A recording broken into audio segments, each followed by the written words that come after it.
कि पृथ्वी की संरचना क्या होती है। अब सबसे पहले देखेंगे पृथ्वी की संरचना में कि पृथ्वी की उत्पत्ति कैसे हुई थी। देखो सबसे पहला टॉपिक है पृथ्वी की उत्पत्ति, मतलब पृथ्वी का निर्माण कैसे हुआ। पृथ्वी की उत्पत्ति, ठीक है। तो देखो ऐसा माना जाता है कि शुरू में जो पृथ्वी थी वो कैसी थी, आपके आग के गोले के समान थी। धीरे धीरे क्या हुआ, आपकी पृथ्वी ठंडी हुई, इसमें कुछ ज्वालामुखी का विस्फोट हुआ। आवाज बंद रही है ना। इसके अलावा क्या हुआ, पृथ्वी पे जो वातावरण था वहां ऑक्सीजन नहीं थी।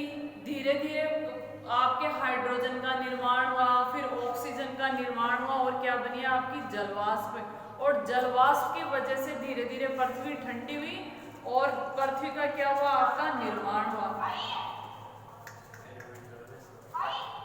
इसके अलावा जो पृथ्वी है उसकी उत्पत्ति के बारे में कई ऐसे सिद्धांत भी है, जैसे क्या हुआ, कोई आपका अंतरिक्ष में कोई आपका ऐसा वो पिंड था जो क्या हो गया, आपके टूट गया और पृथ्वी का निर्माण कर लिया। मतलब अलग अलग कल्पनाएं हैं। इसके अलावा धर्म में का क्या कहा जाता है कि पृथ्वी पे जो पृथ्वी है वो भगवान ने बनाई थी, उसमें जो जीव है उनको भगवान ने बनाया था। पर रियल में अगर देखा जाए तो पृथ्वी की उत्पत्ति कैसे हुई थी, जो आपके जो ग्रह हैं, जैसे आपके ग्रह और उपग्रह, तो पृथ्वी में क्या हुआ, कुछ ऐसा परिवर्तन हुआ। पृथ्वी एक क्या है, आपका ग्रह है, इसको नीला ग्रह भी कहा जाता है। ये 2-3 क्वेश्चन है एक नंबर के, नीला ग्रह कहा जाता है, ठीक है। इसके अलावा यही ऐसा ग्रह है जहां पर क्या आपका जीवन संभव है। अन्य ग्रहों पे क्या होता है, आपका जीवन भी संभव नहीं होता है, ठीक है। इसके अलावा हजारों करोड़ों सालों पहले देखो पृथ्वी का निर्माण हुआ था। कुछ वैज्ञानिक मानते हैं इसकी उत्पत्ति हुई थी 4.5 अरब वर्ष पूर्व कब हुई थी, 4.5 अरब वर्ष, ठीक है, अरब। इस टाइम में पृथ्वी की उत्पत्ति थी। पर अगर एक रिजल्ट निकाले तो क्या था, पृथ्वी एक आग का गोला था, वो धीरे धीरे ठंडा हुआ, वहाँ ऑक्सीजन का निर्माण हुआ, फिर ऑक्सीजन से क्या हुआ, आपके जल का निर्माण हुआ, हाइड्रोजन का निर्माण हुआ, अन्य गैसों का निर्माण हुआ, उस पर वायुमंडल का निर्माण हुआ। और ऐसा जीव जो बिल्कुल सूक्ष्म आकार का था, सबसे पहले कहाँ बना, आपके समुद्र में। पानी के निर्माण होने के बाद ही क्या हुआ, आपका जीवों का निर्माण हुआ, क्योंकि पानी क्या है, आपके जीवन का आधारभूत इकाई। जल है तो जीवन है, ये कहा जाता है। क्यों कहा जाता है, क्योंकि अपने शरीर में जितनी भी क्रियाएं हैं वो कैसे होती है, जलीय माध्यम में होती है। अपन ने भोजन किया है उसमें भी जल की आवश्यकता होती है। इसके अलावा अपन श्वसन क्रिया करते हैं, वहां भी आपके जल का निर्माण होता है। पसीना आ रहा है तो मतलब ऐसी कोई क्रिया नहीं है जहाँ जल की आवश्यकता नहीं। आप अपने दैनिक जीवन को उठा के देख लो, सुबह उठते हैं आपको जल की आवश्यकता होती है, खाना बनाने में, पकाने में, काटने में, खाने में, पीने में, कपड़े धोने, मतलब हर ऐसा काम। इसके अलावा सबसे इम्पोर्टेंट चीज ये है कि अपने शरीर में जो भी क्रियाएं होती है, पाचन है, श्वसन है, उत्सर्जन है, जनन है, इन सब क्रियाओं में जल की आवश्यकता होती है। इसीलिए सबसे पहला जीव कहाँ बना, आपके जल में, ठीक है। अब देखते हैं पृथ्वी की संरचना। दूसरा टॉपिक क्या होगा आपका, पृथ्वी। देखो ये वाला जो चैप्टर है, अब 3-4 चैप्टर ऐसे हैं आपके जिनमें आपके क्वेश्चन बनेंगे डायरेक्ट, ठीक है। तो थ्योरी लिखने से अच्छा है मैं वो क्वेश्चन दे दूंगी आपको और उनके आंसर भी साथ साथ दे दूंगी, ठीक है। और पहले मैं चैप्टर एक्सप्लेन कर दूंगी, पूरा चैप्टर समझा दूंगी, फिर कौन सा क्वेश्चन कैसे बन रहा है और कैसे आपके उसका आंसर लिखना वो सब भी दे दूंगी। तो पृथ्वी की उत्पत्ति से संबंधित क्या है, एक तो 4.5 अरब वर्ष पूर्व इसका निर्माण हुआ, ये 1 नंबर का क्वेश्चन बन सकता है। इसको नीला ग्रह कहा जाता है, ये 1 नंबर का क्वेश्चन बन सकता है। इसके अलावा पृथ्वी उत्पत्ति के समय कैसी थी, आग के गोले के समान थी। अब पृथ्वी की संरचना देखते हैं। अब क्या देखते हैं अपन, पृथ्वी की संरचना। पृथ्वी की संरचना, तो देखो पृथ्वी की संरचना में क्या होगा, पृथ्वी 3 परतों से मिलकर बनी है, ठीक है। बीच में क्या होगा, कोर भाग होगा, ठीक है। और जो सबसे ऊपर वाला भाग होगा उसको बोलते हैं भूपर्पटी, और जो बीच वाला भाग होगा उसको क्या बोलेंगे अपन, कष्ट। या फिर ऐसे समझो पृथ्वी क्या है आपके, एक ग्रह है, ठीक है। और सारे ग्रह किसके चारों ओर चक्कर लगाते हैं, सूर्य के चक्कर लगाते हैं। ये सबको पता होगी कि पृथ्वी है क्या आपका ग्रह है, ठीक है। और ग्रह किसके चारों ओर चक्कर लगाएंगे आपके, सूर्य के चारों ओर। और ग्रह के क्या होंगे आपके, उपग्रह होंगे। उपग्रह किसके चारों ओर चक्कर लगाएंगे, आपके ग्रह के। और पृथ्वी का एक प्राकृतिक उपग्रह कौन है, आपके चंद्रमा पृथ्वी का एक प्राकृतिक उपग्रह। वैसे कृत्रिम बहुत सारे हैं, ठीक है। तो जैसे ही आपके पृथ्वी का निर्माण हुआ, शुरू में कैसी थी पृथ्वी, अपन बोल रहे हैं आग के गोले के समान थी, ठीक है। आग के गोले के समान थी, धीरे धीरे वो ठंडी हुई, समुद्र का निर्माण हुआ, जीवों का निर्माण हुआ। तो अब अगर अपन पृथ्वी की संरचना को अंदर से देखें तो पृथ्वी की संरचना में ऐसे 3 परतें होंगी। अगर अपन पृथ्वी की संरचना देखें अंदर से, या फिर जैसे पृथ्वी कैसी है आपकी, अंडाकार है, वो ग्लोब होता है देखा होगा, वैसी आपके नाशपति के आकार की। अगर उसको ऐसे काट के देखें तो उसके अंदर 3 परतें नजर आती है। कौन कौन सी परतें, उनके नाम देख लो, ये पूछा जाता है आपकी। सबसे बीच में क्या होगी आपकी, कोर परत होगी, फिर क्या होगी आपकी, क्रस्ट होगी, और फिर सबसे बाहर क्या होगी, भूपर्पटी। मतलब वो परत जिसमें कौन पाए जाते हैं, पेड़ पौधे और जीव जंतु, इनकी जड़ें भी यही होगी। जीव जंतु कहाँ पाए जाएंगे, आपके भूपर्पटी पे। तो पृथ्वी की जो संरचना होती है वो 3 परतों से मिलकर बनी होती है। सबसे बीच वाली क्या होगी, कोर, फिर क्रस्ट, और सबसे ऊपर वाली क्या हो जाएगी, भूपर्पटी, ठीक है। तो ये तीनों नाम हो सकता है। सबसे अंदर वाली परत का भी पूछ सकता है, या सबसे बीच में कौन सी परत है, एक एक नंबर के, या तीनों के नाम पूछ के 1 नंबर का क्वेश्चन बन सकता है। अब देखो पृथ्वी क्या करती है, अपने अक्ष पर घूर्णन करती है। सबको पता है, एसएसटी में पढ़ा होगा, पृथ्वी अपने अक्ष पर क्या करती है, घूमती है। ग्लोब देखा होगा, लट्टू, उसके नीचे एक ऐसे सुई सा लगा होता है एक, फिर वो आप दिखाते हैं उसको, ग्लोब ऐसे घूमता है। या फिर वो चक्री घुमाइए कभी, चक्री बचपन में घुमाई होगी चक्री। आजकल निकलते हो बच्चे, क्या लाते हैं वो खाने के, हाँ क्रैक से, उसमें वो चक्री घुमाते हैं ऐसे। तो पृथ्वी ऐसे क्या करती है, अपनी अक्ष पे घूमती है एक तो, ठीक है। एक क्या करेगी, सूर्य के चारों ओर चक्कर लगाई। तो पृथ्वी जब अपनी अक्ष पे घूमती है उसकी वजह से तो क्या होंगे आपके, दिन रात बनेंगे, ठीक है। और जो सूर्य के चारों ओर चक्कर लगाएगी वो कितने दिन में लगाती है, 365 दिन में। उससे क्या बनेंगे, आपके वर्ष बनते हैं, ठीक है। इसके अलावा पृथ्वी में क्या होगी, गहरी चट्टानें हैं, कहीं पे पत्थर है, कहीं पे पहाड़ है, कहाँ नदियां हैं, कहाँ तालाब है। तो पृथ्वी पर क्या है, बहुत ज्यादा विविधता है। इसी विविधता के अनुसार जैसा आपका क्षेत्र है वैसी वनस्पति पाई जाती है, और वैसे क्या होते हैं आपके जीव जंतु पाए जाते हैं। अब देखो पृथ्वी पर क्या है आपके विभिन्न गैसें भी उपस्थित है, ठीक है। इसके अलावा विभिन्न प्रकार के जीव जंतु भी उपस्थित है, पेड़ पौधे भी उपस्थित है। वो कहाँ होंगे, इस ऊपर वाली परत पे होंगे। वो कहाँ होंगे, आपके भूपर्पटी पे। जैसे आपके पेड़ है, जो अपने जमीन दिख रही है ना ऊपर वाली, ये कौन सी परत है आपकी, भूपर्पटी। और इनकी जड़ें कहाँ होगी, यही होगी, कृष्ण में ले जाएगी। यहाँ पत्थर ही पत्थर होते हैं। जैसे आप बड़ी क्लासों में जाओगे तो आपको पृथ्वी की संरचना पढ़ने को मिलेगी, तो वहाँ जोन पढ़ने में आपके संरचना में, जैसे ए जोन है, फिर बी जोन है, सी जोन है, और डी जोन है। यहाँ क्या होगी, बड़ी बड़ी चट्टानें होगी। यहाँ क्या होगी, सबसे ऊपर वाले जोन में मिट्टी होगी। ये जैसे आपके सबसे ऊपर वाली क्या है, भूपर्पटी, यहाँ मिट्टी। फिर इनकी जड़ें कहाँ जाएगी, आपके यहाँ। फिर ये जड़ें और अंदर जाएगी तो यहाँ क्या आ जाएंगे, छोटे पत्थर आ जाएंगे, ठीक है। अपन जैसे कई बार गड्ढा खोदते, छोटा गड्ढा खोदते हो आप, तो क्या निकलती है आपकी, मिट्टी निकलती है। अगर वो गहराई में चला गया, कुआं खोद रहा है, तो मिट्टी के साथ साथ पत्थर भी निकलेंगे, चूना भी निकल सकता है, या और कोई सब्सटेंस निकलेंगे, मतलब हार्ड चीजें निकलेंगी, ठीक है। इससे सिद्ध होता है कि पृथ्वी क्या होती है, आपके विभिन्न परतों से मिलकर बनी होगी। अब पृथ्वी पर क्या आपका वायुमंडल है, अपने चारों ओर जो आवरण पाया जाता है वो क्या आपका वायुमंडल। वायुमंडल में विभिन्न गैसें उपस्थित होती है, और वायुमंडल में मुख्य कौन सी 3 गैसें वो देख लेते हैं अपन। यहाँ से भी 1 नंबर का क्वेश्चन बनता है। वायुमंडल में क्या होती है आपकी, पृथ्वी के चारों ओर क्या पाया जाता है, वायुमंडल। वायुमंडल में 78% होती है आपकी नाइट्रोजन, ठीक है, N2 है। इसके अलावा 0.03% होती है आपकी CO2 और 21% क्या होती है आपकी 20% या 19.9% भी लिखते हैं इसको, ये होती है आपकी ऑक्सीजन और बाकी जो बचा उसमें अन्य गैसें होती है। ठीक है, तो ये आपके वायुमंडल का गैसों का संगठन, इनसे भी आपके क्वेश्चन पूछा जाता है। इसके अलावा जो आपकी पृथ्वी का निर्माण हुआ है, ठीक है, इसमें विभिन्न प्रकार की परतें पाई जाती है। अब एक इम्पोर्टेंट चीज ये है कि ये परतें आपस में सरकती है। प्लेट विवर्तनी नियम पढ़ा होगा, सिद्धांत पढ़ा होगा SST में। मतलब ऐसे माना जाता है जैसे अफ्रीका और एशिया दो अलग अलग कॉन्टिनेंट, मतलब दो अलग अलग महाद्वीप हैं। कोई टाइम ये बिल्कुल पास में थे, तो जो परतें हैं वो सरकती रहती है। दो तरीके से सरकती है, एक तो परतें एक दूसरे के ऊपर सरक रही है, ठीक है, एक ऐसे सरक रही है, इसको बोलते हैं प्लेट विवर्तनी सिद्धांत।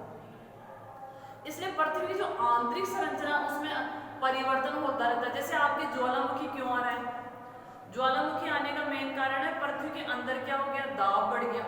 ठीक है, दाब बढ़ने से क्या हो जाएगा, आपके लावा का निर्माण हो गया, वो चट्टानें होगी वो क्या हो जाएगी, पिघल जाएगी। और एक बार इतना ज्यादा दाब बढ़ जाएगा कि वो आपके जो ज्वालामुखी है छिद्र के रूप में वो लावा बाहर निकालती है। वो क्या करेगी, एक छिद्र के रूप में लावा बाहर निकालेगी। तो ज्वालामुखी का निर्माण भी किसकी वजह से हुआ, पृथ्वी की आंतरिक विवर्तनीय शक्तियों की वजह से। क्वेश्चन बनता है कि विवर्तनीय शक्तियां क्या है, कहाँ पाई जाती है। ठीक है, इसके अलावा जो पृथ्वी है उसकी जो सेंटर वाली परत है जिसको क्या बोलते हैं अपन, कोर बोलते हैं। ठीक है, ये सबसे गहरी होती है और सबसे ज्यादा गर्म भी होती है।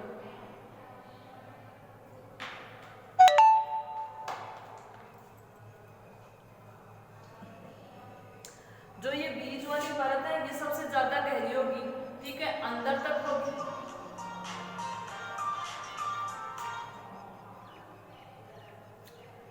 ये तो कोई स्टूडेंट ही है। ठीक है, ये सबसे अंदर वाली होगी, ठीक है, गहरी परत होगी।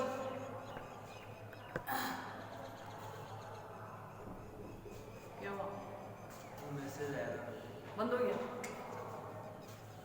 ठीक है, तो अपन को ये ध्यान रखना है। इसके अलावा जो सबसे अंदर वाली परत है वो क्या होगी, आपकी गहरी होगी।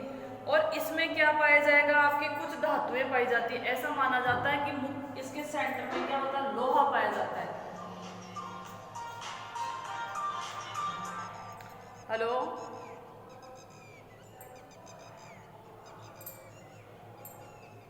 तगड़ा याद है बच्चों, एक बार काटने के बाद बच्चे वापस भी फोन कर रहे हैं। हेलो हेलो,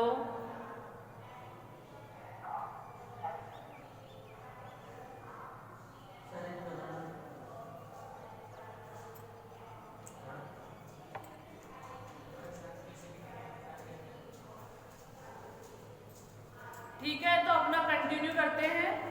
तो देखो जो पृथ्वी की सबसे आंतरिक परत है जिसको अपन कोर बोल रहे हैं, इसमें क्या होता है, क्या पाया जाता है, आपका लोहा पाया जाता है। क्या पाया जाता है, आपका लोहा, Fe पाया जाता है। तो आप लोगों ने सुना होगा कि पृथ्वी में क्या होती है, गुरुत्वाकर्षण की शक्ति होती है, जिसकी वजह से पृथ्वी अपनी और वस्तुओं को क्या करती है, आकर्षित करती है।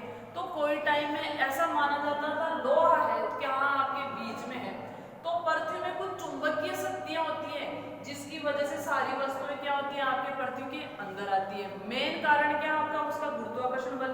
पहले जब तक ये खोज नहीं हुई थी तब ऐसे माना जाता था कि पृथ्वी के बीच में जो लोहा है वो क्या करता है, आपके इन वस्तुओं को या जो भी वस्तुएं आपके पृथ्वी पे हैं उनको क्या करता है, आपके अंदर की ओर खींचता है। ठीक है, इसके अलावा कुछ मात्रा में सोना और प्लेटिनियम भी माना जाता है कि कुछ मात्रा में जो बीच वाला भाग है वहाँ सोना और प्लेटिनियम भी है। ठीक है, इसके अलावा दूसरी परत आती है आपकी मेंटल, ये थोड़ी मोटी परत होती है। ये कौन सी है, ये वाली परत क्या हो जाएगी, जैसे ये और ये परत है, ये कौन सी हो जाएगी आपकी, यहाँ पे मेंटल या क्रस्ट। ठीक है, यहाँ क्या होगा आपकी, ये थोड़ी मोटी परत होगी और जो लावा का निर्माण होता है, यहाँ का प्रेशर और यहाँ का प्रेशर, यहाँ दोनों के बीच का प्रेशर है, जस्ट दोनों तरफ से दाब लगेगा, इसकी वजह से कुछ चट्टानें पिघल जाएगी और लावे के रूप में ज्वालामुखी के फॉर्म में बाहर आ जाएगी। तो ये है पृथ्वी की आंतरिक।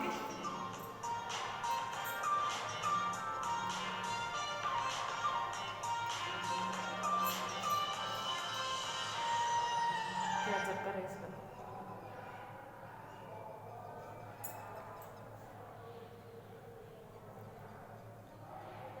आदमी को समझ जाना चाहिए एक बार काट दिया जाए तो, ठीक है। अब देखो, अब ये कह रहा है पृथ्वी में मुख्य रूप से कौन कौन से तत्व पाए जाते हैं, तो पृथ्वी पर सबसे ज्यादा पाया जाता है लोहा। तो 1 नंबर का क्वेश्चन बन रहा है सब पृथ्वी पर सबसे ज्यादा मात्रा में। पृथ्वी के ऊपर पूछ रहा है ये भी ध्यान रखना, पृथ्वी के अंदर और ऊपर दोनों का ध्यान रखना। पृथ्वी पर कौन से तत्व कहाँ कहाँ पाए जाते हैं। जैसे अभी बाहर देखा जाए तो सबसे ज्यादा मात्रा में क्या होता है आपका लोहा उपस्थित है। पृथ्वी के ऊपर सबसे ज्यादा क्या होगा आपका लोहा, और ये कितना परसेंट होता है आपका 34% होता है, 34.6% दे रखा है। तो सबसे ज्यादा क्या आपके लोहा, ये परसेंट नहीं पूछेगा आपसे, ठीक है। तो सबसे ज्यादा मात्रा में कौन सा तत्व उपस्थित है आपका लोहा। इसके अलावा ऑक्सीजन, इसके बाद में कौन सी आपकी ऑक्सीजन, इसके बाद में क्या हो जाएगी आपकी सिलिकॉन हो जाएगी।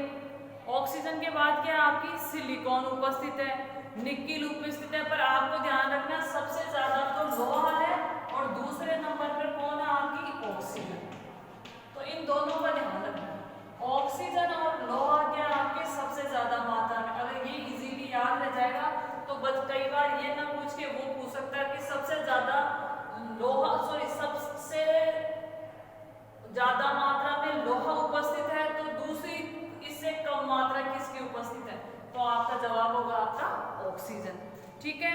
अब पृथ्वी का जो ऊर्जा तंत्र है, जैसे पृथ्वी पे सूर्य है, सूर्य से जो ऊर्जा आ रही है, ऊर्जा को क्या करेंगे हरे पेड़ पौधे प्रकाश संश्लेषण से क्या करेंगे उसका खाद्य पदार्थ बनाएंगे, भोजन बनाएंगे। इसके अलावा जो भी आपके ऑक्सीजन निकली है उसको पेड़ पौधे जीव जंतु क्या करेंगे श्वसन में भाग लेंगे या श्वसन के द्वारा अंदर लेंगे। तो पृथ्वी पर जो ऊर्जा है वो कैसे कैसे प्रवाहित होती है, कौन कौन सी ऊर्जा पृथ्वी पे है वो देखते हैं अपन। तो अगला टॉपिक है इसी चैप्टर का पृथ्वी के ऊर्जा तंत्र।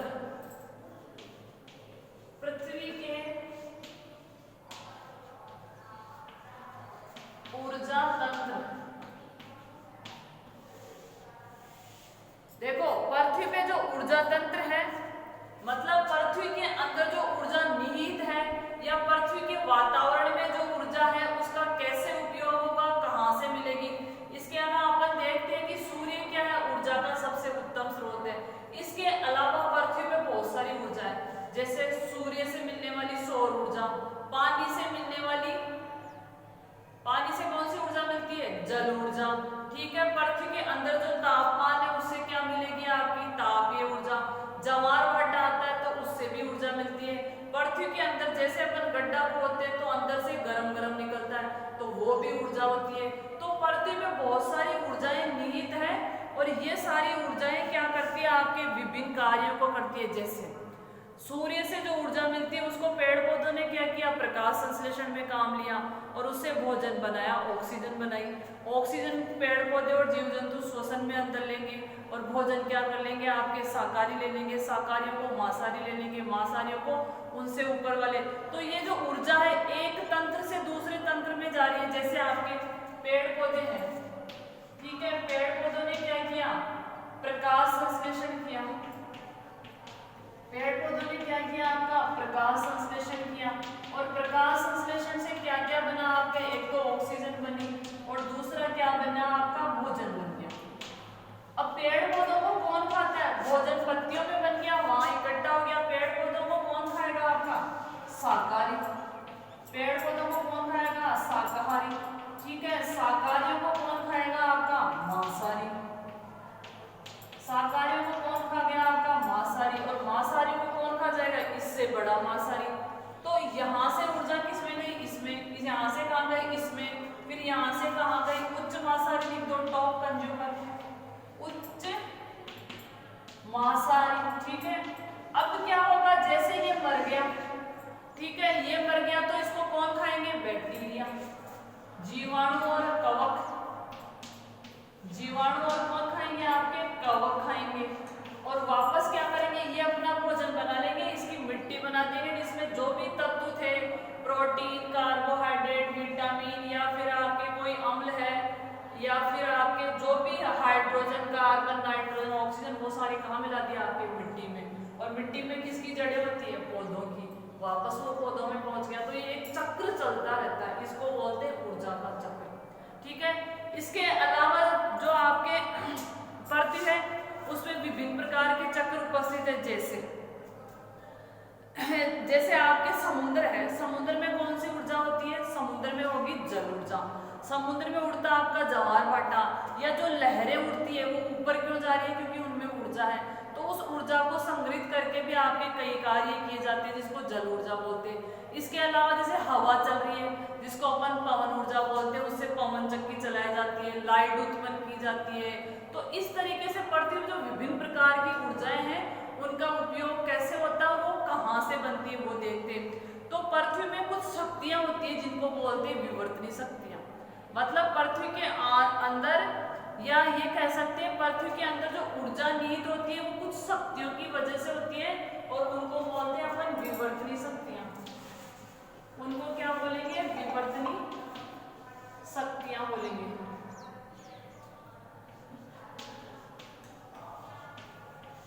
उनको क्या बोलेंगे अपन, विवर्तनी शक्तियां।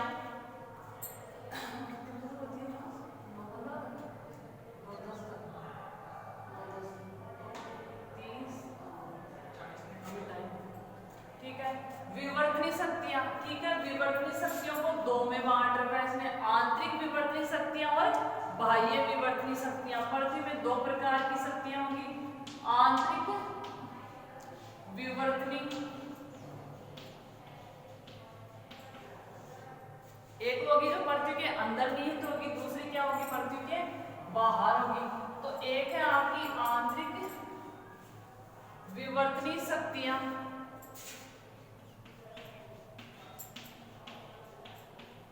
दूसरा है आपके बाह्य विवर्तनी शक्तियां, मतलब जो पृथ्वी के बाहर उपस्थित है, बाह्य विवर्तनी शक्तियां। तो अब इनको अपन देखते हैं। देखो जो आंतरिक विवर्तनी शक्तियां होगी वो क्या होगी, पृथ्वी के अंदर होगी।